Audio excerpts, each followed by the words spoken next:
दोस्तों, स्वागत है आपका अपने YouTube channel Rohit Goswami law classes में। और आज मैं आपको कराने वाला हूँ LLB थर्ड ईयर, सेम है हमारा फिफ्थ ईयर है, थर्ड सेम है हमारा फिफ्थ, और एक्ट है हमारा BNSS, और जिसे पहले नाम दिया गया था CRPC। अब से पहले जो मैंने दो वीडियो कराई हैं, क्वेश्चन नंबर 2 और क्वेश्चन नंबर 3 वाली, किशोर न्याय वाली और किशोर श्रम वाली, ठीक है। यहाँ पर क्या हुआ है, बाई मिस्टेक जो आपका कोड था मैंने 5001 बता दिया है, ठीक है। तो आप उसे अपने करेक्ट कर लेना। तो मैंने वहाँ पे 5001 या 501 बता दिया था, लेकिन इसका कोड क्या है, 5002 है, ठीक है। अब बात आगे चलते हैं। जो अब न्यू फॉर्म जो भरे जा रहे हैं, वहाँ पे इसका जो कोड है ना वो और चेंज कर दिया गया है। अब इसका कोड 5006 कर दिया है, ठीक है। अगर आपका CRPC कहीं लिखा आएगा, इसे क्लियर कर दूं, CRPC अगर लिखा आएगा तो वहां 5002 आएगा आपका, ठीक है। जहां आपका भारतीय नागरिक सुरक्षा संहिता लिखा आएगा BNSS, वहां आपका कोड 5006 लिखा आएगा।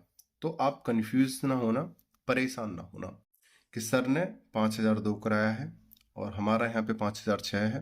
तो ये आप ध्यान रखना, पुराने के हिसाब से 5002 और नए के हिसाब से 5006 कोड है। क्वेश्चन नंबर 2 किशोर न्याय और क्वेश्चन नंबर 3 किशोर श्रम में मैंने गलती से बाई मिस्टेक 5001 कर दिया है, उसे सही कर लेना। आज का जो क्वेश्चन है, क्वेश्चन नंबर हमारा 4 है, बहुत ही महत्वपूर्ण है एग्जाम के पर्पज से भी और हमारी नॉलेज के पर्पज से भी। हमारी जो लॉ की प्रिपरेशन होती है, ये 4 स्तंभ होते हैं हमारे। भारतीय न्याय संहिता, भारतीय नागरिक सुरक्षा संहिता, और आपका CPC, और हमारा संविधान। ये हमारे 4 महत्वपूर्ण होते हैं। और इसका जो 5वां अंग जो होता है अब हमारा लॉ ऑफ एविडेंस, ठीक है। ये इसके 4 महत्वपूर्ण पिलर होते हैं और ये इन पिलरों को साबित करने के लिए होता है, ठीक है। तो इसलिए ये प्रत्येक स्टूडेंट को, चाहे आप लॉ से रिलेटेड हो या आप लॉ की प्रिपरेशन करके कुछ और कार्य करने वाले हो, लेकिन आपका जो संबंध किससे है, लॉ से है, तो आपके लिए बहुत ज्यादा महत्वपूर्ण है 4, और ऊपर से इसका ये साबित करने वाला। तो इस क्वेश्चन को आप बड़े ध्यान से अच्छे से समझिएगा, ठीक है। कोशिश करूंगा आप क्वेश्चन को समझते समय बोर ना हो और आसानी से आपको समझ में आ जाए। एक चीज और मैंने आपको बताई थी कि हमने अपने ही इस चैनल पे रोहित गोस्वामी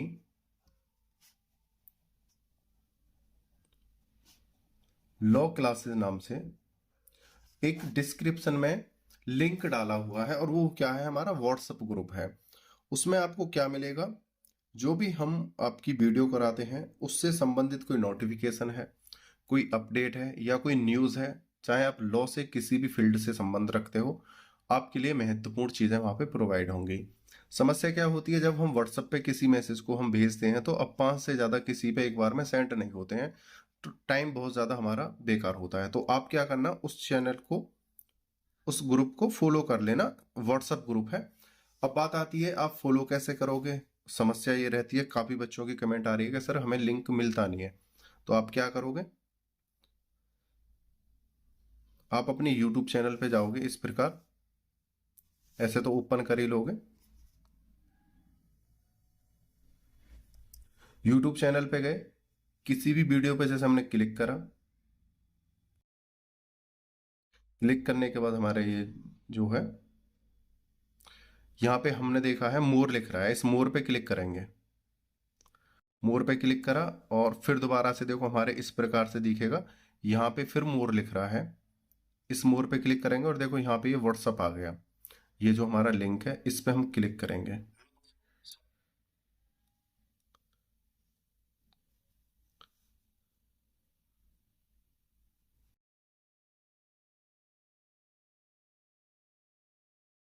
जैसे ही मोर, इस यहाँ पे आप क्लिक करोगे, यहाँ पे इस प्रकार से आपके सामने खुलेगा ये पेज।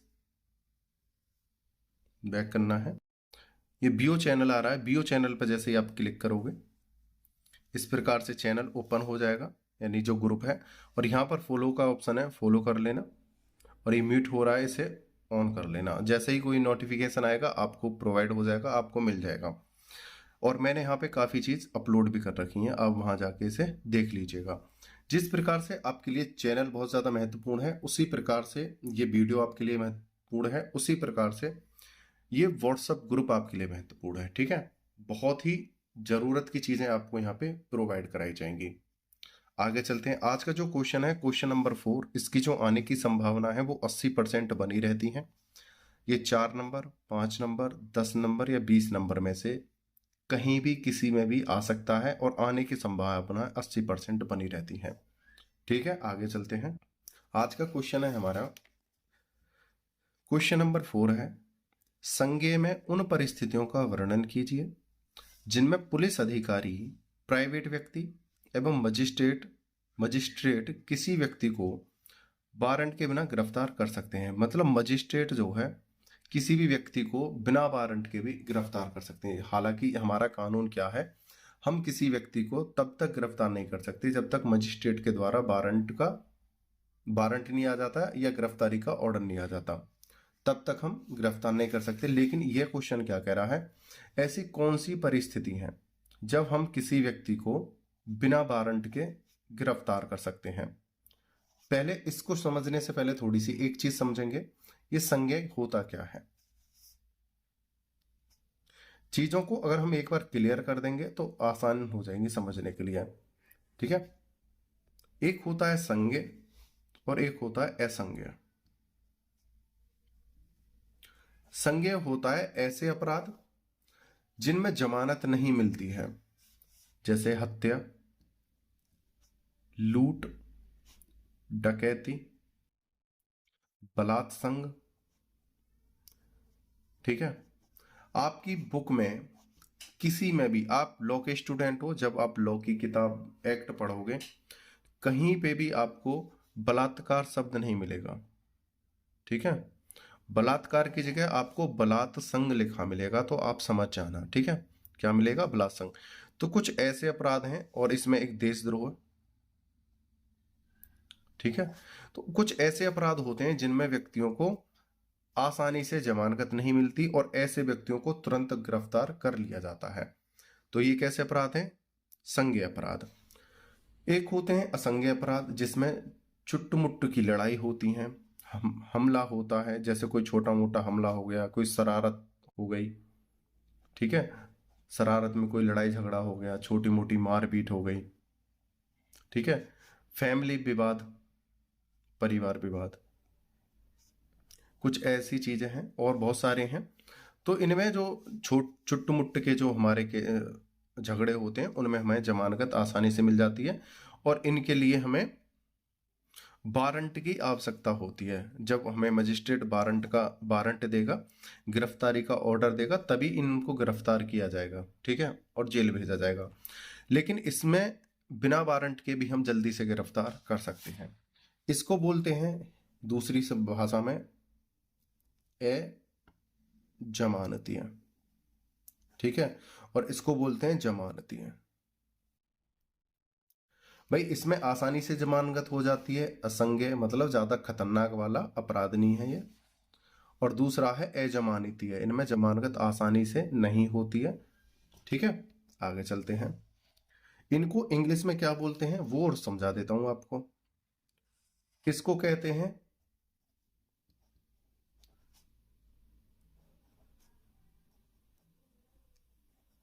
कॉग्निजेबल, और इसको बोलते हैं नॉन कॉग्निजेबल।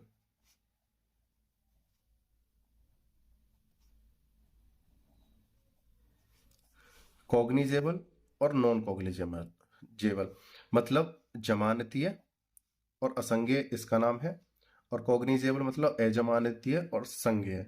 उम्मीद करता हूं यह चीज आपको यहां तक अच्छे से समझ में आई होगी। आगे चलते हैं, अब इसका आंसर देखते हैं। अब ये हमारी जो मोटा मोटी बात समझने की थी वो हमने समझा दी है, अब आगे समझते हैं। भारतीय संविधान के अंतर्गत नागरिकों को कतिपय मौलिक अधिकार प्रदत्त किए गए हैं, जिनमें स्वतंत्रता का अधिकार भी है। एक है, यहाँ पर बोल रहे हैं कि हमारे जो संविधान है, भारतीय संविधान, उसमें व्यक्तियों को स्वतंत्रता की आजादी है और वो हमारा मौलिक अधिकार है। हम किसी भी व्यक्ति की स्वतंत्रता को नहीं छीन सकते हैं, उसे कैद नहीं कर सकते हैं। ये क्या कहता है? हमारा संविधान कहता है। लेकिन कुछ ऐसी परिस्थिति होती हैं जब व्यक्ति को गिरफ्तारी करना होता है या जो विधि का उल्लंघन करता है उसको हम गिरफ्तार कर सकते हैं। तब हम अपने मौलिक अधिकार का जो हमको प्रदान किए गए उनका हम सहारा नहीं ले सकते कि भाई हमको अधिकार है, आप हमें गिरफ्तार नहीं कर सकते हो। तो इसका मतलब ये नहीं है कि आपको अधिकार तो है स्वतंत्रता का, इसका मतलब ये नहीं है कि आप अपराध करो और मजे से घूमो, नहीं, ऐसा नहीं है। आगे चलते हैं।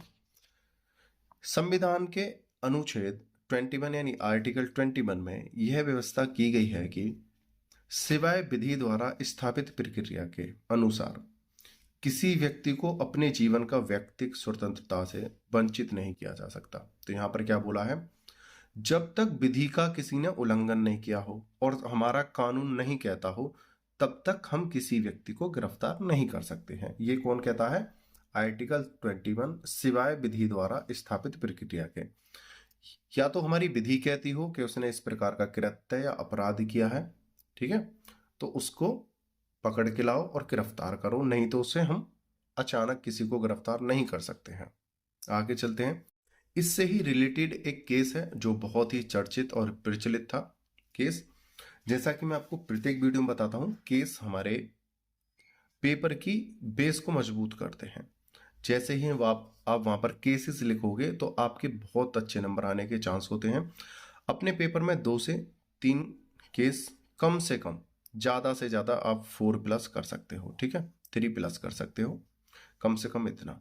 आगे चलते हैं। देखो, प्रत्येक वीडियो में मैं छोटी छोटी चीजों को बताता हूँ, 5 या 6 सेकंड लगते हैं, लेकिन आपकी चीजें क्लियर हो जाती हैं। आगे चलते हैं। ये जो केस है इसे अच्छे से याद कर लेना, बहुत ही महत्वपूर्ण है आपके लिए। एग्जाम्पल नंबर 1 यानी केस नंबर 1, SK गोपालन बनाम स्टेट ऑफ मद्रास। इस केस में निर्णय आया और कहा गया प्रत्येक व्यक्ति को जीवन एवं व्यक्तिगत स्वतंत्रता का अधिकार प्रदान किया गया है, लेकिन यह निरपेक्ष नहीं है। मतलब यहां पर ये बोला है सभी व्यक्तियों को स्वतंत्रता का अधिकार है लेकिन निरपेक्ष नहीं है। मतलब ये सर्वथा सत्य नहीं है, इसका आप गलत इस्तेमाल भी नहीं कर सकते हो। ये नहीं है कि आप गलत इस्तेमाल करो और फिर आप कहो कि हमें तो मौलिक अधिकार प्रदान है आर्टिकल 21 के अनुसार, तो हम तो गलत कार्य कर सकते हैं, तो नहीं। तो ये कह रहा है कि निरपेक्ष ये सदा नहीं है। अगर आप गलत कार्य करोगे तो आपके ऊपर ये लागू नहीं होगा।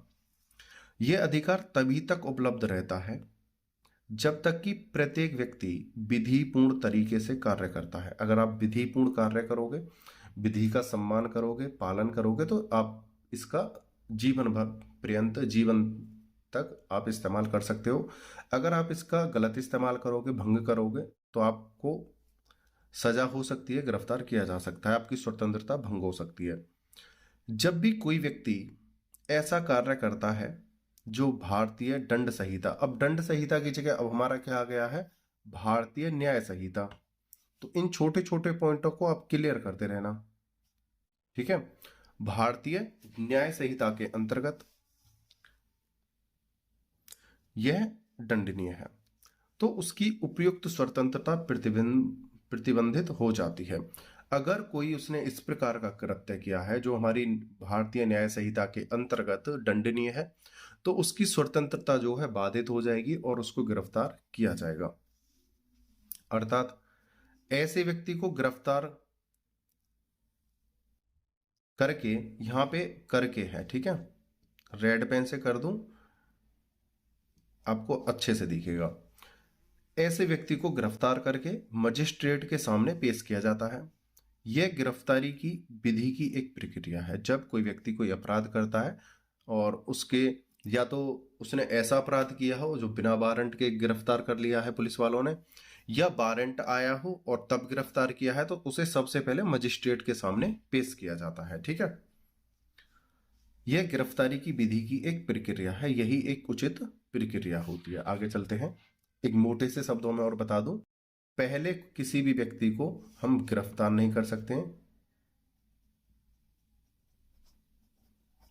क्योंकि उसे आर्टिकल 21 का लाभ होता है। ठीक है, अगर कोई व्यक्ति विधि का उल्लंघन करता है,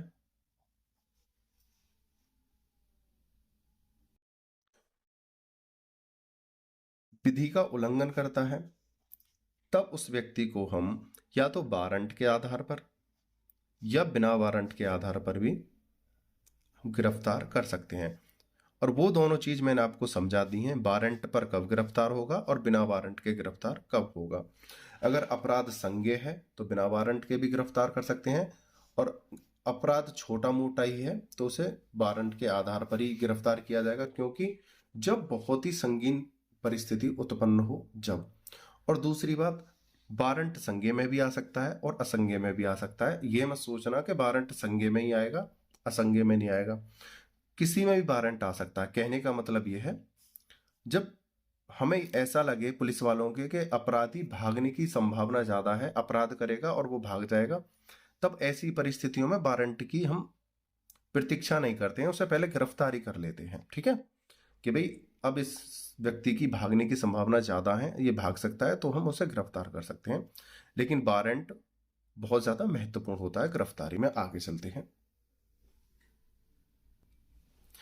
लेकिन किसी व्यक्ति को अवैध तरीके से गिरफ्तार नहीं किया जाए, गिरफ्तारी के पश्चात उसके साथ अनुचित व्यवहार नहीं किया जाए, गिरफ्तारी के अधिकार का दुरुपयोग नहीं किया जाए। तो यहां पर यह और बोला गया है, आप किसी व्यक्ति को वारंट के द्वारा गिरफ्तार करो या बिना वारंट के गिरफ्तार करो, उसने असंज्ञेय अपराध करा हो या उसने असंज्ञेय अपराध करा हो, उस व्यक्ति के संग आप किसी भी प्रकार से गलत व्यवहार नहीं करोगे, उसे मारोगे नहीं, पीटोगे नहीं, गाली गलौज नहीं करोगे। ठीक है, और किसी भी प्रकार की प्रताड़ना उसे नहीं दोगे। ठीक है, अगर व्यक्ति वही जो अपराधी है, तब यह नियम उस पर लागू होंगे जब वो पुलिस के संग कोई गलत कृत्य ना करे या भागने की कोशिश ना करे, तब तक यह नियम लागू होगा। अगर वो भागने की कोशिश करे, गलत कृत्य करे, तब पुलिस को पूरी छूट होती है, वो उसे हाथापाई भी कर सकती है, पकड़ के भी ला सकती है, जैसा उनकी मर्जी हो। उसको फिर पकड़ना ही सबसे बड़ी बात होती है, उसे किसी प्रकार से पकड़ सकते हैं फिर। लेकिन अगर वो सीधा साधा तरीके से अगर आता है तो उसे मारपीट नहीं की जाएगी, उसे प्रताड़ित नहीं किया जाएगा। आगे चलते हैं,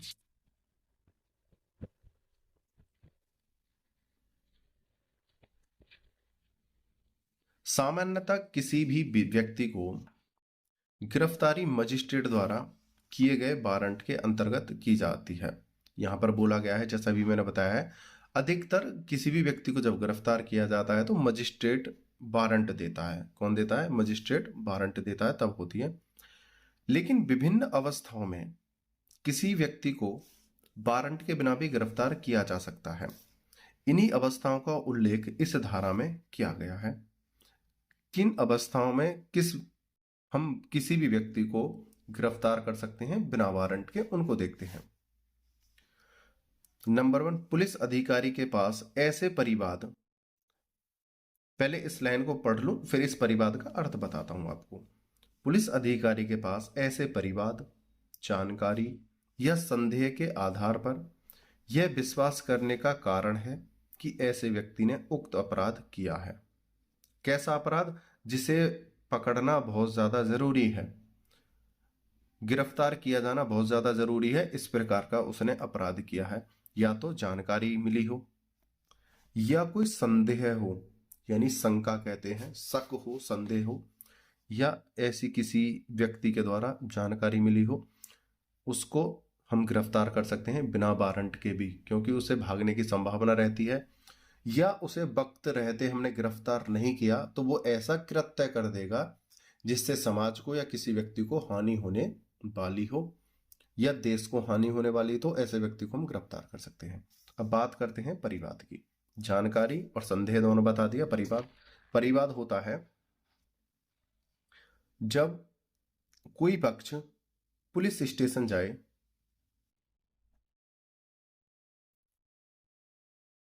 अपनी शिकायत लेकर, क्या लेकर, शिकायत लेकर, और पुलिस जो है उस शिकायत को दर्ज ना करे, दर्ज ना करे, यानी एफआईआर ना लिखे। एफआईआर की जो फुल फॉर्म होती है फर्स्ट इंफॉर्मेशन रिपोर्ट होती है, प्रथम सूचना रिपोर्ट, सही है। जब एफआईआर दर्ज ना करे तब उस व्यक्ति के पास क्या राय होती है, भाई हम जब कोई लड़ाई हो जाता है, कोई झगड़ा होता है, तो हम सबसे पहले क्या करते हैं, एफआईआर लिखवाते हैं। और जब कोई एफआईआर दरोगा या पुलिस वाला कोई भी भार साधक अधिकारी ना लिखे, तब हम उस शिकायत को लेकर मजिस्ट्रेट के पास जाते हैं, यानी मजिस्ट्रेट कोर्ट के पास जाते हैं, और कोर्ट उस केस में फिर आदेश देता है, वारंट करता है कि भाई इस व्यक्ति को पकड़कर कटघरे में लाया जाए, और उसकी जांच पड़ताल के आधार पर, केस के आधार पर ही हम उसे जमानत दे भी सकते हैं और नहीं भी। केस जिस प्रकृति का है उसी के आधार पर बात चलेगी, तब उस व्यक्ति को पकड़ कर लाया जाएगा। और ये सब प्रक्रिया होती है परिवाद की, परिवाद। ठीक है भाई, चलते हैं आगे। तो क्वेश्चन आ जाए परिवाद कब डाला जाता है या परिवाद क्या होता है, तो आप बता दें जब कोई पुलिस स्टेशन में शिकायत करता जाए और उसकी एफआईआर ना लिखी जाए, तब उस व्यक्ति को मजिस्ट्रेट के पास जाने का अधिकार है, और जो मजिस्ट्रेट आदेश देती है बार उस व्यक्ति को हाजिर करने का, उसे परिवाद कहते हैं। अब बात आती है सर यहां पर आप इसके सेक्शन क्लियर करा दो, तो अभी आप थोड़ा शांत रहो, अपने पेपर दो। अगर मैं नए या पुराने आपको सेक्शन कराऊंगा तो आप कंफ्यूज हो जाओगे बहुत ज़्यादा। आप थ्योरी से काम चलाओ, अगर मैं आपको सेक्शन दूंगा तो दिक्कत आ जाएगी, ठीक है। आप नए पुराने में कंफ्यूज बना लोगे। मैं सिर्फ वही सेक्शन आपको कराऊंगा जो बहुत ही ज़्यादा महत्वपूर्ण होंगे, ठीक है भैया। आगे चलते हैं। एक मामले में यह अभी निर्धारित किया गया है कि एक मामले में कोई केस था, उसमें किसी व्यक्ति को वारंट के बिना केवल तभी गिरफ्तार किया जाना चाहिए जब यह समाधान हो जाए कि, कौन से समाधान हो जाए, एक मामला है उसमें यह कहा गया कि हम किसी व्यक्ति को सिर्फ तभी गिरफ्तार कर सकते हैं कि जब यह सिद्ध हो जाए, क्या सिद्ध हो जाए, अब देखेंगे क्या क्या सिद्ध हो जाए। नंबर क्या, किसी संज्ञेय अपराध से संबंध रहा हो, ऐसा अपराध किया हो जो संज्ञेय है, नॉन कॉग्निजेबल है, मतलब जिसमें जमानत मिलने की संभावनाएं बहुत ज्यादा कम है, तो ऐसे व्यक्ति को तुरंत गिरफ्तार करो, या तो वो भागेगा या फिर और ज्यादा अपराध करने की कोशिश करेगा। तो सूचना मिलते ही ऐसे व्यक्ति को पुलिस अधिकारी तुरंत गिरफ्तार कर सकते हैं। आगे चलते हैं। दूसरा है जिसके विरुद्ध इस आशय का परिवाद प्रस्तुत किया जा चुका है। परिवाद प्रस्तुत किया जा चुका है मतलब उस व्यक्ति ने कोई गंभीर अपराध किया है, क्या है, गंभीर अपराध किया है, और पुलिस वालों ने उसकी रिपोर्ट नहीं दर्ज कराई है, ठीक है, और वो मजिस्ट्रेट के समक्ष बात पहुंच गई है, तो मजिस्ट्रेट तुरंत आदेश देगा उस व्यक्ति को गिरफ्तार करने के, और उसे जब ये लगे कि परिवाद पहुंच गया तो उसे जस्ट बिना किसी विलंब के गिरफ्तार किया जाएगा, ठीक है। कुछ वारंट ऐसे भी होते हैं, आपको बता दूं कि वारंट आया और नॉर्मल केस है, पारिवारिक मैटर है, छोटे मोटे झगड़े हैं, या कोई खेती किसानी के मैटर हैं, चुट्टू पुट्ट के जो केस हैं, वारंट का मतलब होता है तुरंत गिरफ्तार करके हमारे पास लाओ, ठीक है। या एक समय दे देते हैं, 2 दिन 3 दिन 4 दिन या जो भी समय हो। लेकिन कुछ केस ऐसे होते हैं जिसमें पुलिस वाले भी थोड़ी ढील कर देते हैं कि भाई नॉर्मल केस है, बस हल्की सी सूचना पहुंचा दो और उसे टाइम दे दो कि आप इस तारीख तक वहां पर उपस्थित हो जाओ, ठीक है। और कुछ वारंट उस प्रकृति के होते हैं कि बहुत ही संगीन मामला है, तुरंत उस पर कार्रवाई की जानी है, तुरंत जस्ट। और कुछ वारंट ऐसे प्रकार के होते हैं कि 2-4 दिन में, 6 दिन में, या अगली तारीख तक आप उपस्थित हो जाना। ध्यान रखना इस बात को। आगे चलते हैं। हालांकि वारंट का मतलब तो होता है कि तुरंत पकड़ो और लेके आओ। आगे चलते हैं। जिसके बारे में विश्वसनीय इत्तला प्राप्त हो चुकी है, यानी कि बिल्कुल सत्यता की बात हमें पता चल गई है कि उसने इस प्रकार का अपराध किया है और संगीन अपराध है तो उसे गिरफ्तार किया जा सकता है। जिसके बारे में संदेह है कि वह ऐसे किसी अपराध में लिप्त रह चुका है। ठीक है, पुलिस किसी को ढूंढ रही है और पता चल जाए कि ऐसा व्यक्ति उस अपराध में लिप्त था जिसकी हम तलाश कर रहे हैं, तो तुरंत उस व्यक्ति को गिरफ्तार किया जाएगा। दूसरा नंबर का पॉइंट है, देखो ये पॉइंट नंबर 1 था, 1 के ही आपको ये अभी तक चीजें पढ़ाई जा रही थी, कै खे गे घे। अब पॉइंट नंबर 2 है, जो ये बन का कै, बन का खे, बन का गे और बन का घे था। अब पॉइंट नंबर 2, जो अपने कब्जे में गृह भेदन के ऐसे औजार या उपकरण रखता हो जो विधि द्वारा क्षम्य नहीं है, एवं यदि वे विधि द्वारा क्षम्य है तो उसे सिद्ध करना होगा। देखो, अगर कोई व्यक्ति गृह भेदन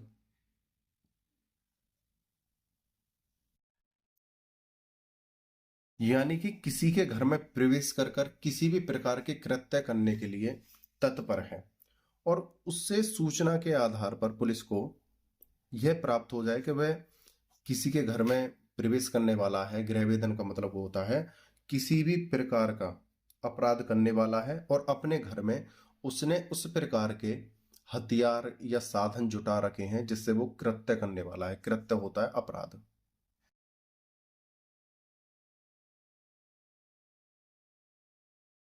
गृहभेदन यानी उस प्रकार के अपराध करने वाला है जो गंभीर प्रकृति के होते हैं और उसने अपने ही घर में उस प्रकार के साधनों को जुटा रखा है जिससे वो अपराध करने वाला है। तो पुलिस उस व्यक्ति को बिना वारंट के तत्काल ही गिरफ्तार करेगी। ठीक है, वो वारंट की प्रतीक्षा नहीं करेगा और कानून भी कहता है ऐसे मामलों में वारंट की प्रतीक्षा नहीं की जाएगी। अगर हम वारंट की प्रतीक्षा करेंगे, ना जाने वो हम जब तक वारंट की प्रतीक्षा करें वो अपना अपराध कर चुका हो। ठीक है, तो वारंट की प्रतीक्षा नहीं होगी। आगे चलते हैं। जो पॉइंट नंबर 3, जो या तो इस संहिता के अधीन या राज्य सरकार के किसी आदेश के अंतर्गत घोषित किया गया हो। क्या घोषित किया गया हो? अपराधी। इस संहिता ने यानी कानून ने, कौन से कानून ने? BNSS ने उसे अपराधी घोषित कर दिया है। ठीक है, या सरकार ने, ठीक है, उसे अपराधी घोषित कर दिया है तो उसे बिना वारंट के गिरफ्तार किया जाएगा। आगे चलते हैं। अपराधी घोषित किए जाने के तथ्य को साबित करने का भार अभियोजक पर होता है। अब बात आती है यहां पर कि जो अपराधी है हमने उसे गिरफ्तार कर लिया है, मजिस्ट्रेट के सामने पेश कर दिया है, वो जेल जाने को तैयार है या जेल चला गया है। बात करते हैं, अपराधी घोषित किए जाने के तथ्य का साबित करने का भार अभियोजक पर होता है। अभियोजक किसे कहते हैं? जो सार्वजनिक अधिकारी होता है, जिसके अंडर में और पुलिसकर्मी कार्य करते हैं या जिसके अंडर में रहते हैं, यह साबित करेंगे कि आपने उस व्यक्ति को क्यों गिरफ्तार किया है। ठीक है भाई, रीजन तो बताएंगे हमने क्यों गिरफ्तार किया है, ऐसी क्या समस्या आ गई जो आपने बिना वारंट के गिरफ्तार किया। तो ये भार साधक जो अधिकारी होते हैं, हमारे जो सार्वजनिक अधिकारी जो होते हैं, ये उसको बोलते हैं अभियोजक। वो इसे साबित करेंगे और साबित करने को कहते हैं अभियोजन। जो साबित करेंगे अधिकारी वो अभियोजक, और क्या साबित करना है, साबित करने को बोलते हैं अभियोजन। अभियोजन में क्या होगा?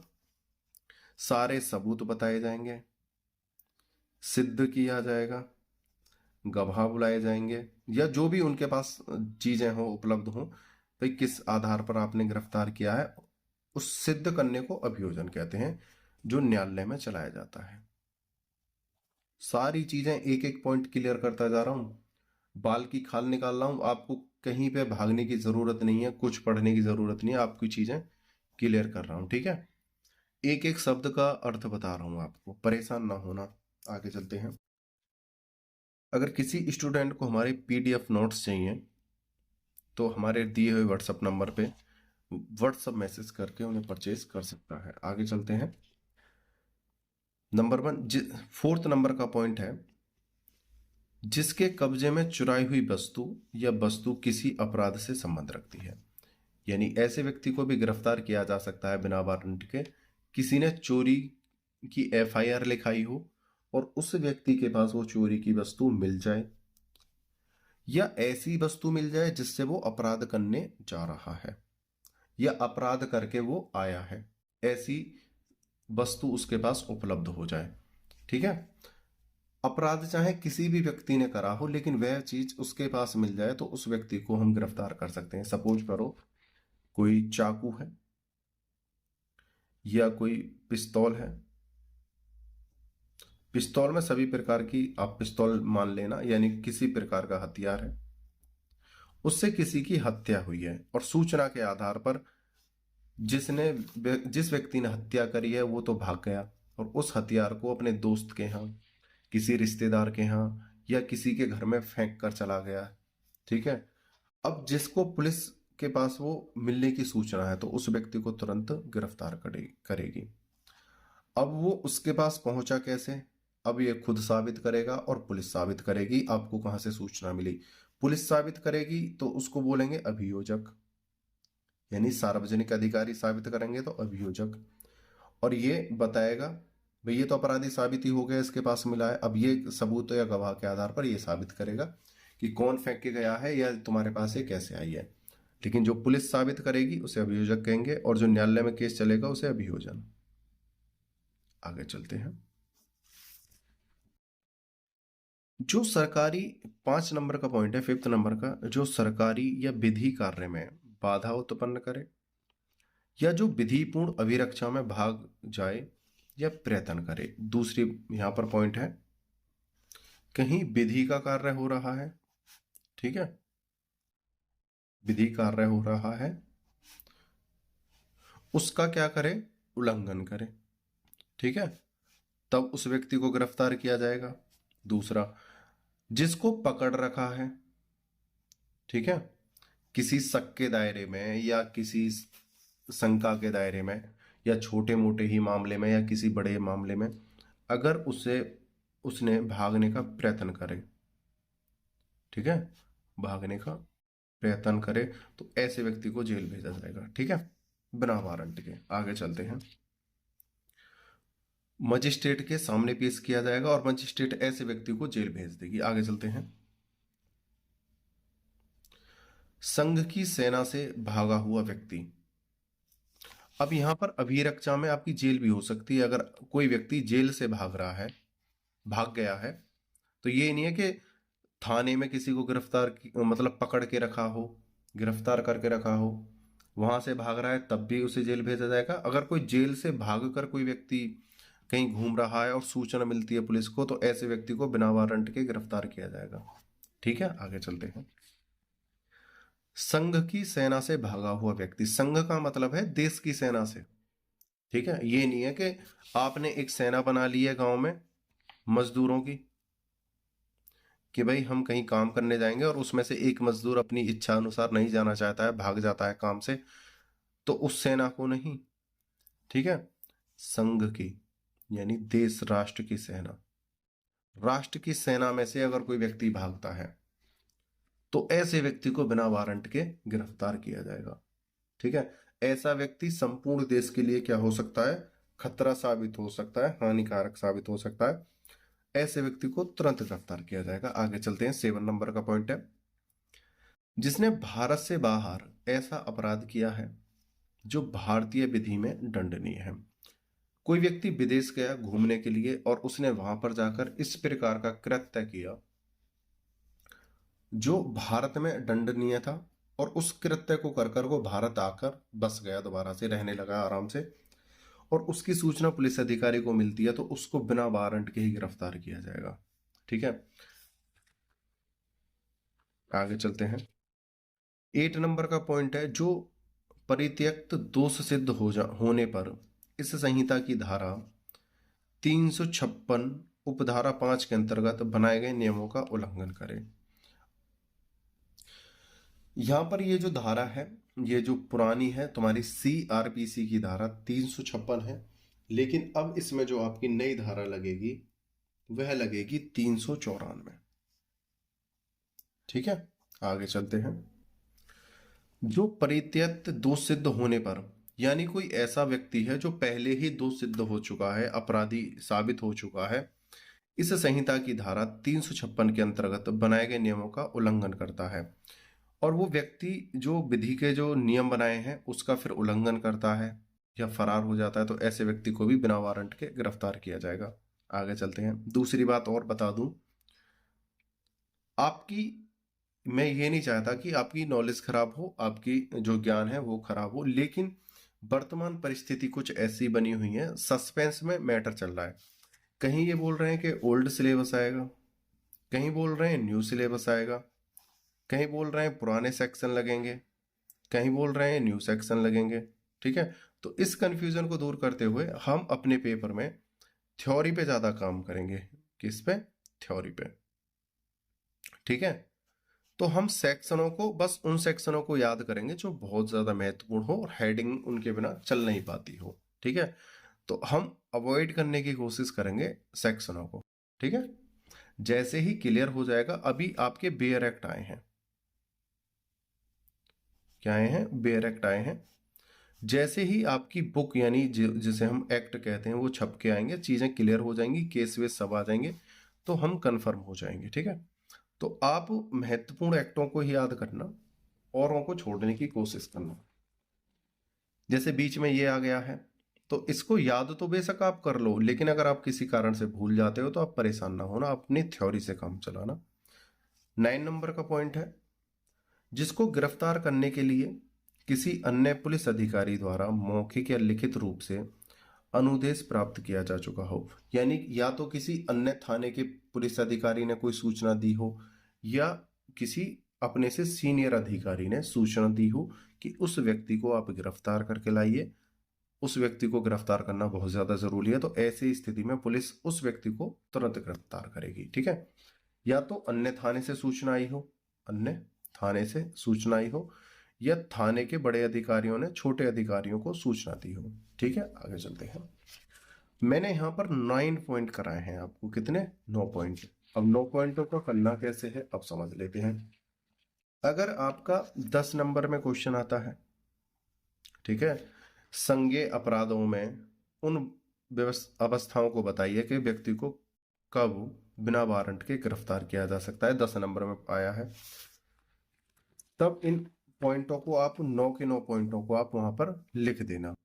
ठीक है, अगर केवल 10 नंबर में पूछा जाए किन अवस्थाओं में बिना वारंट के भी व्यक्तियों को गिरफ्तार किया जाएगा, अगर आपका 20 नंबर का क्वेश्चन है, ठीक है, उस परिस्थिति में आप इसमें से कोई भी 4 से 5 पॉइंट कर देना। 4 से 5 पॉइंट आप कर देना, अगर आपको पूरा ही लॉन्ग क्वेश्चन आ जाए। सारे पॉइंट लिखने की जरूरत नहीं है। आगे चलते हैं। अब दूसरी बात, भाई ये अधिकार तो हमको मिल गया कि हम किसी भी व्यक्ति को बिना वारंट के या वारंट के गिरफ्तार कर सकते हैं, और हम पढ़ रहे थे बिना वारंट के, बिना वारंट के। ठीक है, तो हमें पता चला गया कि हम बिना वारंट के व्यक्ति को कब गिरफ्तार कर सकते हैं। ठीक है, लेकिन जो गिरफ्तार करने वाला अधिकारी होगा उसके भी कुछ नियम हैं, कायदा कानून है। ये नहीं है कि वो अपनी मनमानी कर कर किसी व्यक्ति को गिरफ्तार कर लेगा, नहीं, उसके लिए भी कुछ नियम रूल बनाए गए हैं, और उन दायरों में रहकर ही वो व्यक्तियों को गिरफ्तार कर सकता है। आगे देखते हैं। इस शक्ति का प्रयोग अत्यंत सावधानी से एवं सारभूत आधारों के विद्यमान होने पर करना चाहिए, यानी कि बहुत ही सावधानी बरती जानी चाहिए, और सारभूत तथ्य मतलब बिल्कुल अंदेशा हो जाए, बिल्कुल सत्यता चीज लगने लगे, तब उस व्यक्ति को गिरफ्तार किया जाए। ये नहीं है कि कोई व्यक्ति आया मुंह उठा के, उसने पुलिस अधिकारी से बोला कि सर मुझे उस पर शक है, वो ऐसे ऐसे कृत्य करने वाला है, और पुलिस तुरंत एक्शन में आ जाए। नहीं, कोई एक जिम्मेवार व्यक्ति या किसी तथ्य के आधार पर और सबूत के आधार पर पुलिस वालों को लगे जांच पड़ताल करने के बाद कि हाँ भाई इसकी सूचना सही है या आदेश आया हुआ है ऊपर से, तब उस व्यक्ति को गिरफ्तार किया जाएगा। ठीक है। अध्याय आगे देखते हैं। सारभूत आधारों के विद्यमान होने पर करना चाहिए। अपेक्षा का लिखित में होना भी आवश्यक है। और यहां पर लिखेंगे, ये वर्ड गलत हो गया है मेरे से, आदेश का लिखित में होना भी आवश्यक है। कुछ परिस्थिति ऐसी हैं जहां पर बिना लिखित आदेश के गिरफ्तार कर सकते हैं, लेकिन ज्यादातर हम व्यक्तियों को तभी गिरफ्तार करेंगे जब वो लिखित आदेश आए। आदेश का लिखित में होना भी आवश्यक है। ठीक है। अब से पहले हमने पॉइंट पढ़े कि हम बिना लिखे भी, बिना आदेश के भी, मतलब शंका के आधार पर हम गिरफ्तार कर सकते हैं मात्र आदेश पर। और लेकिन वैसे क्या है, आदेश आए और वो आदेश कैसा हो, लिखित हो, हम तब व्यक्ति को गिरफ्तार कर सकते हैं। आगे चलते हैं। इसके अतिरिक्त संहिता की धारा 41 उपधारा 2 के अंतर्गत, देखो इस वाली धारा को आप अच्छे से याद कर लेना, और इसकी जगह अब जो न्यू धारा आपकी लगेगी वो 35 लगेगी। यहां पर लिख देता हूं एक बार और, ये CRPC की धारा थी और इसकी जगह अब ये चेंज होकर 35 1 और 2 इसमें लगेगी। ये BNSS की है। ठीक है। अब इसमें क्या कहता है, ये धारा हमसे कहती है कि पुलिस वारंट के बिना कब किसी को गिरफ्तार कर सके। ये धारा हमसे कहती है कि पुलिस किन परिस्थितियों में वारंट के बिना गिरफ्तार कर सकेगी। तो आप इसे याद कर लेना, ये इंपॉर्टेंट है याद करने के लिए। ठीक है। आगे चलते हैं। तो 41 की जगह हमें क्या याद करना है, BNSS की जो सेक्शन है 35, और इसकी उपधारा लगेंगी 1 और 2, जैसा मैंने यहाँ पे लिख दिया है। 35 की 1, 2 और BNSS। आगे चलते हैं। इसके अतिरिक्त संहिता की धारा 35 के अंतर्गत किसी पुलिस थाने का भार साधक अधिकारी ऐसे किसी व्यक्ति को वारंट के बिना गिरफ्तार कर सकेगा जो कि संहिता की धारा 109 या 110 में वर्णित किसी एक या एक से अधिक वर्ग में आता हो। आगे चलते हैं। अब हमारी जो न्यू धारा है उसके अकॉर्डिंग इसको देख लो। जो 109 है उसकी जगह 128 लगेगा, और जो 110 है उसकी जगह 129 लगेगा। ठीक है। और ये BNSS। इसमें एक चीज और बता दूं कि संदिग्ध व्यक्ति मतलब कोई ऐसे व्यक्ति हों जो किसी ऐसे कार्य में लिप्त हों जो देशद्रोह का कार्य करने वाले हों, या कोई देश में बलवा करने वाले हों, या कोई ऐसा संगीन अपराध करने वाले हों जो संज्ञेय प्रकृति का हो। ठीक है। वो देशद्रोह भी हो सकता है, कोई बलवा भी हो सकता है, कोई सांप्रदायिक दंगा कराने की स्थिति भी हो सकती है, और उनके पास इस प्रकार के सबूत पाए जाएं और इस प्रकार के उनके पास साधन पाए जाएं जो उस प्रकार के कृत्य को करने के लिए बैठे हों। ये सेक्शन 109 की जगह 128 और 110 की जगह 129 BNSS न्यू धारा के तहत न्यू। आगे चलते हैं।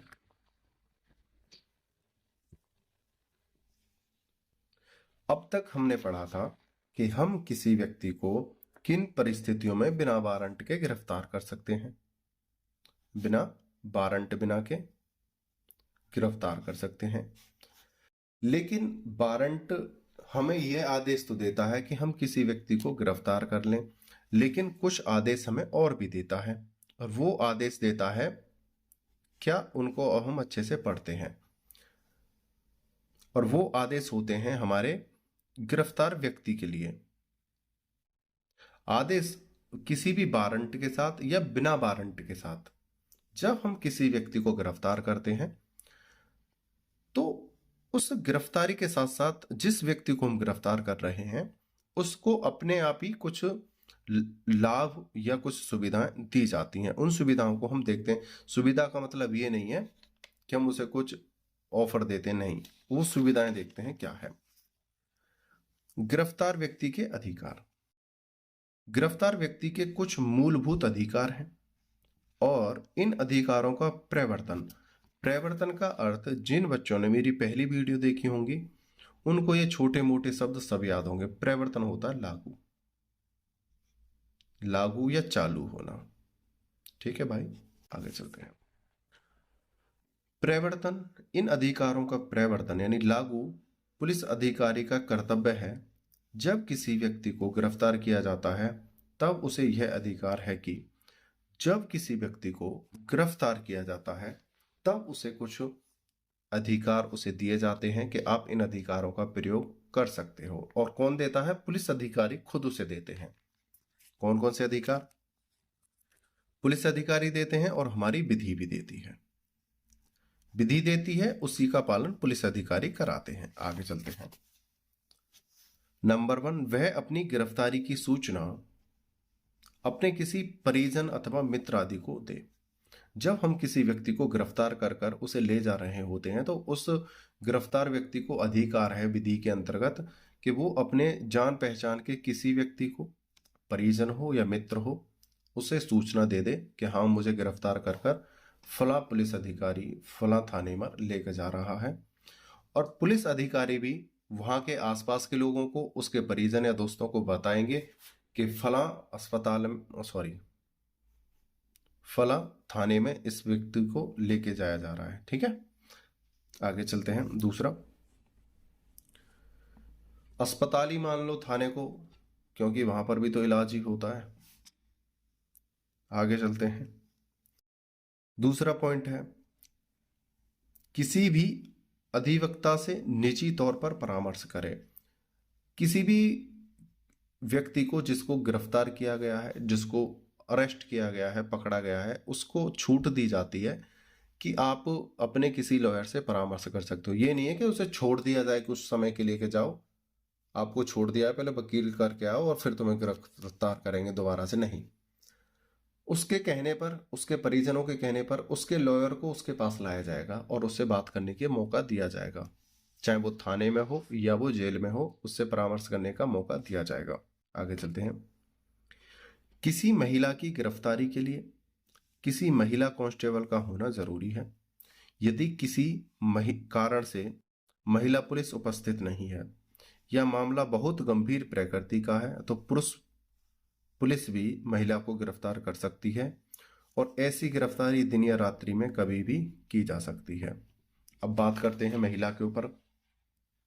जब हम कभी किसी महिला को गिरफ्तार करते हैं तो कानून हमें बहुत ज्यादा नियम देता है इसके लिए। किसी भी महिला को सूर्य उदय से पहले और सूर्यास्त के बाद गिरफ्तार नहीं कर सकते। मतलब दिन निकलने से पहले और दिन जो है बंद होने के बाद हम किसी महिला को गिरफ्तार नहीं कर सकते। हम सिर्फ गिरफ्तार करेंगे उसे दिन दिन में। कब गिरफ्तार करेंगे? दिन दिन में। दूसरी बात, जब किसी महिला को हम गिरफ्तार करने जाएंगे तब हमारे पास एक महिला कांस्टेबल का होना बहुत ज़्यादा ज़रूरी है, ये कानून कहता है। अगर हाँ उसका अपराध इस प्रकार का है जो राष्ट्रद्रोह है या बहुत ही संगीन प्रकृति का है, गंभीर प्रकृति का है और उसके भागने की संभावना है या और ज़्यादा कृत्य करने का अंदेशा बना रहता है, तो ऐसी स्थिति में बिना महिला के भी पुलिस अधिकारी उसे गिरफ्तार कर सकता है। पुलिस महिला की प्रतीक्षा नहीं करेगा कि पुलिस महिला हो तभी गिरफ्तार करें, और न रात न दिन कुछ नहीं देखेगा, बस उसे गिरफ्तार कर लेगा। ठीक है, ये नियम कहाँ लागू होते हैं? दिन में गिरफ्तार किया जाए और महिला साथ में हो, जहां पर छोटे मोटे अपराध हो, असंज्ञ अपराध, मारपीट, छोटी मोटी घर के विवाद होते हैं, जमीन के झगड़े होते हैं, ऐसे जो मोहल्ले पड़ोसों में लड़ाई हो जाती है, उनमें ये सब नियम चलते हैं। लेकिन कोई बड़े संगीन अपराध होते हैं तो दिन रात कभी भी उसे गिरफ्तार किया जाएगा। आगे चलते हैं। सेक्शन है 42। सीआरपीसी की धारा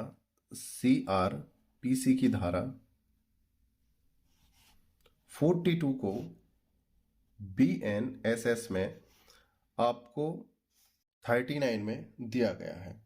ठीक है, और इसमें कहा गया है नाम निवास बताने से इनकार करने पर गिरफ्तारी। अगर किसी व्यक्ति के पास पुलिस गई और उसी व्यक्ति से, जो अपराधी है, उसी व्यक्ति से नाम, निवास स्थान या कोई पता पूछे और वो व्यक्ति गलत बताए, तो ऐसे व्यक्ति को गिरफ्तार पुलिस कर सकती है। एक्स सेक्शन, ओल्ड सेक्शन के अनुसार सीआरपीसी 42 और न्यू सेक्शन के अनुसार हमारा है 39। ठीक है, तो इसको आप लिख लेना। यहां पर भी लिख देता हूं 39, और यहां पर मैंने लिख दिया है BNSS 39 और CRPC 42। आगे चलते हैं। ऐसे व्यक्ति को जिसने पुलिस अधिकारी की उपस्थिति में कोई असंज्ञेय अपराध किया है या किसी अपराध का आरोप है और जो पूछे जाने पर अपना नाम और निवास बताने से इनकार करता है या अपना नाम या निवास गलत बताता है, तो ऐसे व्यक्ति को गिरफ्तार किया जा सकता है। यानी कि या तो पुलिस अभिरक्षा में, यानी कि पुलिस की कस्टडी में हो और छूटकर भागकर उसने कोई अपराध किया है, या पुलिस अधिकारी के सामने उसने कोई अपराध किया है, या पुलिस अधिकारी को सूचना मिले और उसको अरेस्ट करने जाए और उसने गंभीर प्रकृति का अपराध किया है और वो झूठ बोले, नाम, पता और अपराध करने से, जो अपराध किया है उसे बताने से इनकार करे, तो ऐसे व्यक्ति को अरेस्ट किया जाएगा। ठीक है, और पुलिस अपना समय वहां पर बर्बाद नहीं करेगी, तुरंत अरेस्ट करके उसे थाने ले आएगी और मजिस्ट्रेट के सामने पेश करेगी। आगे चलते हैं। लेकिन पुलिस अधिकारी को ऐसे व्यक्ति का नाम और निवास ज्ञात है तो वह उसे बिना वारंट के गिरफ्तार नहीं कर सकेगा। और मामला इस प्रकृति का है कि वो ज्यादा गंभीर प्रकृति का नहीं है, नॉर्मल केस है, उसमें ज्यादा उतावलापन दिखाने की जरूरत नहीं है, फैमिली मैटर है, छोटे मोटे मामले हैं, और पुलिस अधिकारी को उनके नाम और निवास स्थान पता है, तो ऐसे व्यक्ति को बिना वारंट के गिरफ्तार नहीं किया जाएगा।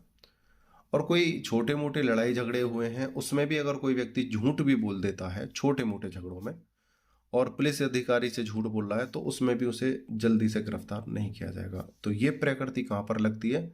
जहां संगीन प्रकृति के अपराध होते हैं। आगे चलते हैं, और ये कौन बताता है? हमारा सेक्शन, न्यू सेक्शन 39।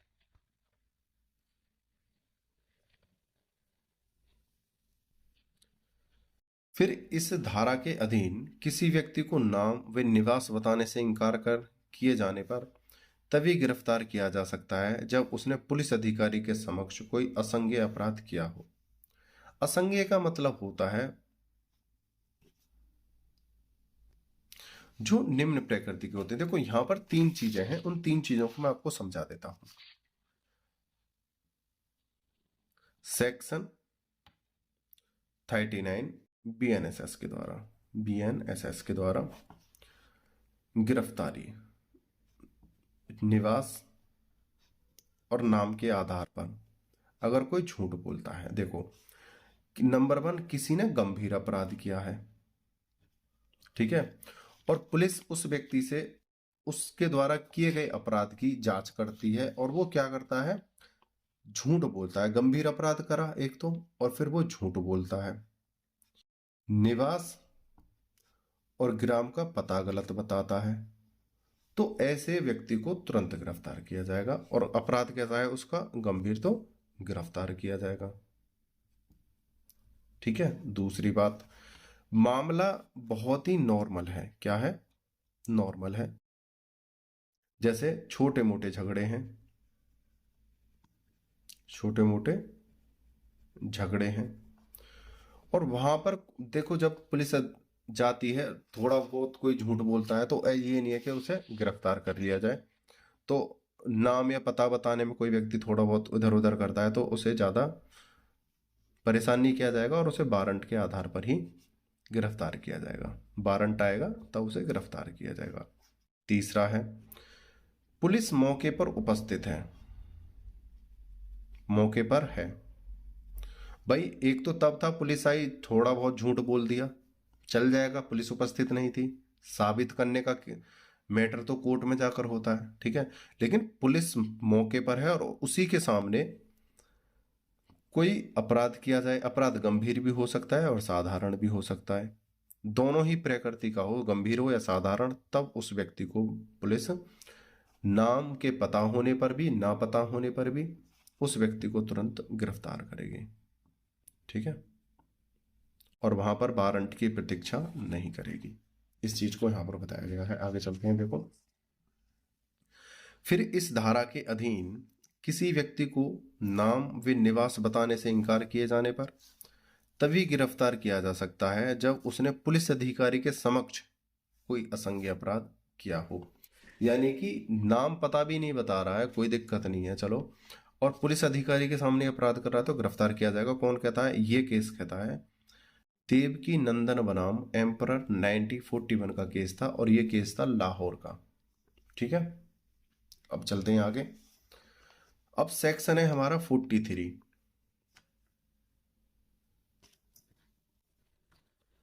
अब 43 के देखो, 42 39 लगा, ये CRPC BNSS, तो यहां पर 43 है, तो यहां हो जाएगा हमारा 40, एक यहां पड़ जाएगा, एक यहां, तो ये कितना हो गया हमारा 40। प्राइवेट व्यक्ति द्वारा गिरफ्तारी और ऐसी गिरफ्तारी पर प्रक्रिया। देखो, अक्सर किसी भी व्यक्ति को गिरफ्तार करने का जो ऑर्डर होता है वो किसका होता है? सरकारी अधिकारी को ही होता है, यानी पुलिस ही किसी व्यक्ति को गिरफ्तार कर लाएगी। कौन? पुलिस गिरफ्तार करके लाएगी, या तो वारंट पर या बिना वारंट के। ठीक है, लेकिन हमें कानून कुछ ऐसे अधिकार भी देता है, ऐसी छूट भी देता है, अगर कोई प्राइवेट व्यक्ति है, यानी कोई आम आदमी है, आम आदमी, वो भी किसी भी व्यक्ति को गिरफ्तार कर सकता है, और वो तब कर सकता है उसके सामने कोई गंभीर प्रकृति का अपराध हुआ हो। प्राइवेट व्यक्ति को गिरफ्तारी के आदेश कब हो सकते हैं, उन पॉइंटों को देखें। या तो उस व्यक्ति के, जो प्राइवेट व्यक्ति है, आम आदमी है, ठीक है, हमारे तुम्हारे सामने अगर कोई अपराध होता है तो ये हमारे आपकी बात हो रही है, कोई आम आदमी कोई भी हो सकता है, या तो उसके सामने संज्ञेय अपराध किया गया हो। ठीक है, कैसा है? संज्ञेय अपराध, और वो अपराध कर कर भाग रहा हो। क्या कर रहा हो? भाग रहा हो। संज्ञेय अपराध आपको पता है, हत्या, लूट, डकैती, बलात्संग, ठीक है, किसी को चक्कू मारना, इस प्रकार के अपराधों करके भाग रहा हो। या दूसरा, उस आम आदमी को यह संदेह हो जाए कि ये देशद्रोह जैसी घटनाएं रच रहे हैं, देशद्रोह जैसी घटनाओं को रच रहे हैं या साजिश कर रहे हैं, या कोई हथियार अपने पास या कोई इस प्रकार का सामान अपने पास जमा कर रहे हैं, तो ऐसे व्यक्ति को वो गिरफ्तार कर सकते हैं, और वो उस काम को तुरंत अंजाम देने वाले हों। ठीक है, आगे चलते हैं। तीसरा पॉइंट है, कोई देश का अपराधी है जो जेल से भागा है, या भारतीय सरकार की नजर में अपराधी है और उसके खिलाफ अपराध साबित हो चुका है, और देश की सेना या देश की पुलिस उसे पकड़ने वाली है, और आम आदमी की नजर में वो व्यक्ति आ जाए तो वो उसे गिरफ्तार कर सकता है, जिसको हम इनाम के आधार पर बोलते हैं। जैसे हम कहते हैं कोई भी व्यक्ति इसे गिरफ्तार करेगा तो हम इसे इनाम देंगे, तो उस प्रकार से। तो जेल से भागा हो या कोई गंभीर अपराधी हो, जो उसे हम गिरफ्तार कर सकते हैं आम आदमी द्वारा। आगे चलते हैं।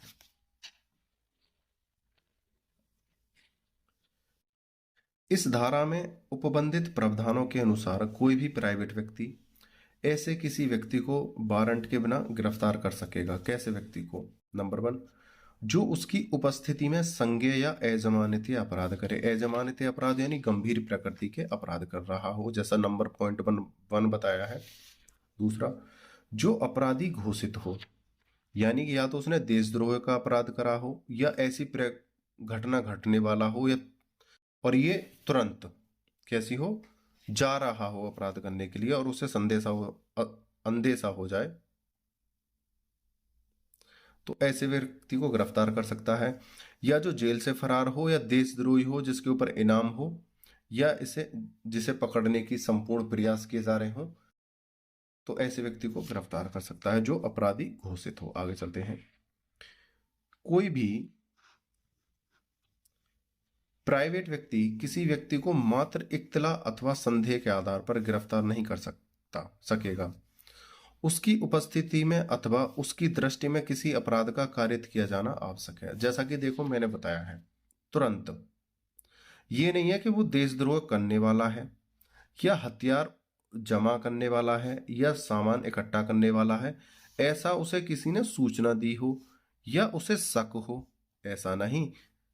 देशद्रोह है, हथियार उसके पास हो या सामान इकट्ठा कर रहा हो और इस घटना को वो तुरंत अंजाम दे रहा हो। क्या? तुरंत। कि भाई ये जा ही रहा है, करने ही वाला है बिल्कुल, तो ऐसे व्यक्ति को गिरफ्तार कर लेगा, शक के आधार पर नहीं। ये बात यहां पर क्लियर करी है। कोई भी प्राइवेट व्यक्ति किसी व्यक्ति को मात्र इत्तला अथवा संदेह के आधार पर गिरफ्तार नहीं कर सकेगा। उसकी उपस्थिति में अथवा उसकी दृष्टि में किसी अपराध का कारित किया जाना आवश्यक है। या तो गंभीर प्रकृति का अपराध हुआ हो, या वो फरार व्यक्ति हो, बिल्कुल क्लियर हो चुका हो, या उसे दिख रहा हो कि अपराध होने ही वाला है। चीजें मैंने क्लियर कर दी हैं अच्छे से। सेक्शन है हमारा 44। जैसा कि मैंने बताया है, हम हर बार एक सेक्शन बढ़ा लेंगे, तो ये BNSS का सेक्शन लगेगा 41 और CRPC का सेक्शन है हमारा 44।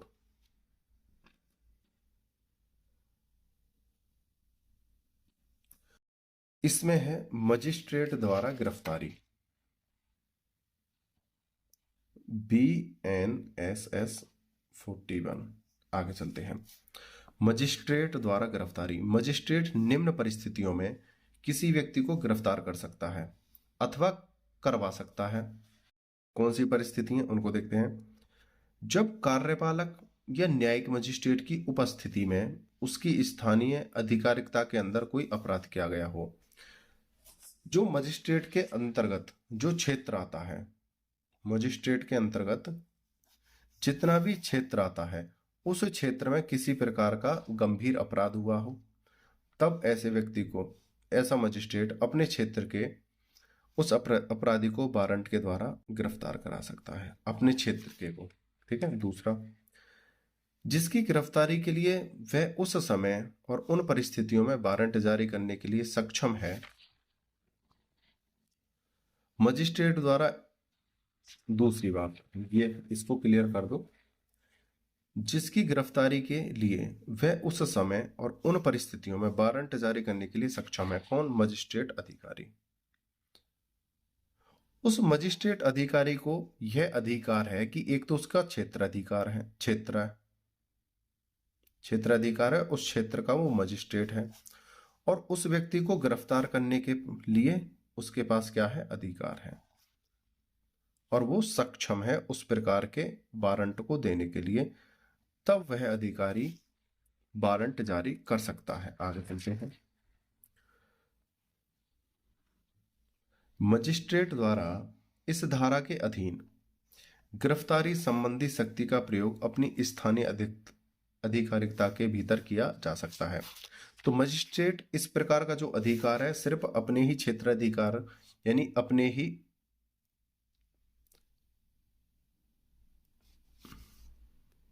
स्थान में कर सकता है। स्थान यानी कोई भी जो नगर हो वहां पर वो कर सकता है। आगे चलते हैं। ज्ञातव्य है कि मजिस्ट्रेट के समक्ष भले ही कोई अपराध ना किया गया हो, किंतु यदि वह मजिस्ट्रेट किसी व्यक्ति की गिरफ्तारी के लिए गिरफ्तार वारंट जारी करने के लिए सक्षम है तथा ऐसा व्यक्ति उसके सक्षम उपस्थित भी है, तो वह उसे ऐसे व्यक्ति को या तो स्वयं गिरफ्तार कर सकेगा या गिरफ्तार के लिए किसी अन्य व्यक्ति को निर्देश कर सकेगा। इस लाइन में पता है क्या बोला है?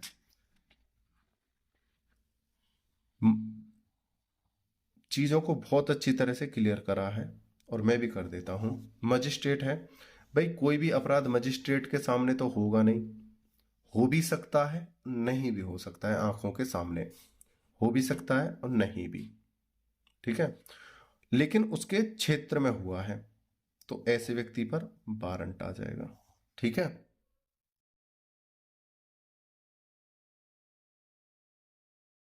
दूसरा एक पॉइंट हो गया, उसका क्षेत्र होना चाहिए, सामने भी हो सकता है अपराध, नहीं भी हो सकता। दूसरा, ऐसे व्यक्ति को स्वयं गिरफ्तार कर सकता है, स्वयं यानी कि वो न्यायालय में उपस्थित हुआ हो और उसे वहीं से वहीं अरेस्ट कर दिया हो, या ऐसे व्यक्ति को गिरफ्तारी का वारंट जारी कर सकता है कि भाई मैं वारंट देता हूं, उस व्यक्ति को गिरफ्तार करके लाओ।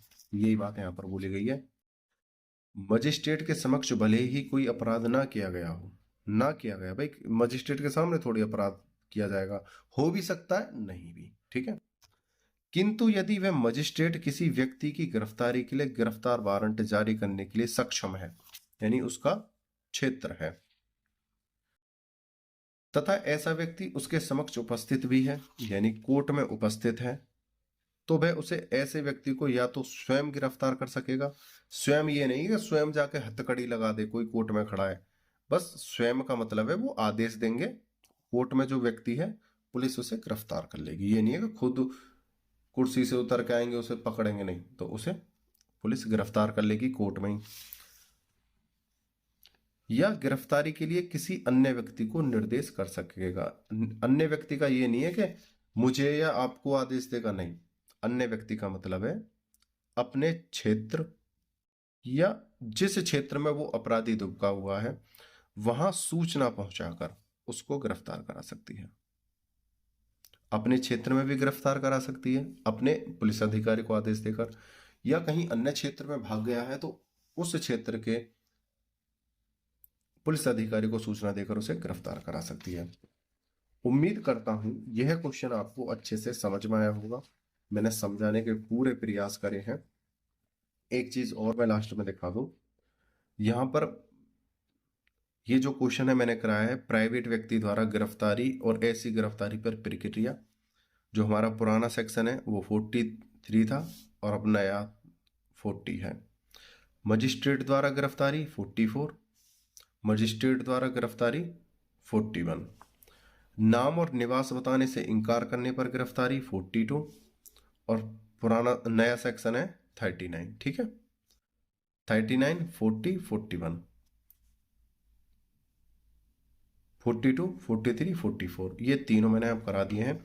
जिन बच्चों ने, जिन भाई बहनों ने PDF लिए हैं उनके पास मैंने एक पर्सनल 3-4 पेज का एक PDF बना के भेजा है, और वहां पे मैंने लिखा है new and old section, CRPC और एविडेंस। तो वहां पर मैंने इन चीजों को इस प्रकार से क्लियर करा है आपस में, ठीक है, वहां पे मैंने पुराने भी बताए हैं और नए भी बताए हैं। इस प्रकार से आप अपने क्वेश्चन को क्लियर कर लेना। उम्मीद करता हूं यह क्वेश्चन आपको अच्छे से समझ में आया होगा। समझाने के पूरे प्रयास करें हैं। अगर किसी स्टूडेंट को हमारे PDF नोट्स चाहिए तो वो हमारे दिए हुए WhatsApp नंबर पे WhatsApp मैसेज करके हमसे प्राप्त कर सकता है। दूसरा, डिस्क्रिप्शन में WhatsApp लिंक है, उसे जरूर फॉलो कर लेना। स्टार्टिंग में बताया आपके लिए बहुत ज़्यादा महत्वपूर्ण है। आपने वीडियो को अंत तक देखा, मुझे अच्छे से सुना, उसके लिए धन्यवाद। टेक केयर, बाय बाय, जय हिंद, जय भारत।